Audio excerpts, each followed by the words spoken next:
EPZ gate, ছাত্র আন্দোলন চলতেছে ইপিজেড গেটে।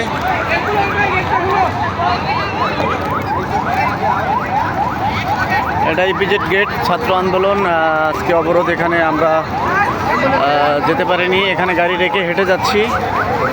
এটা ইপিজেড গেট, আশুলিয়া সাভার। এখানে ছাত্ররা দেখেন ক্রিকেট খেলতেছে, কেউ সবাই লাঠি নিয়ে অ্যাম্বুলেন্সকে সাইড দিয়ে দিতেছে। ছাত্ররা এখানে আন্দোলনরত অবস্থায় আছেন। তারা তাদের দাবি, কোঠা আন্দোলন, কোঠা বিরোধী আন্দোলনে তারা সবাই শরিক হয়েছে।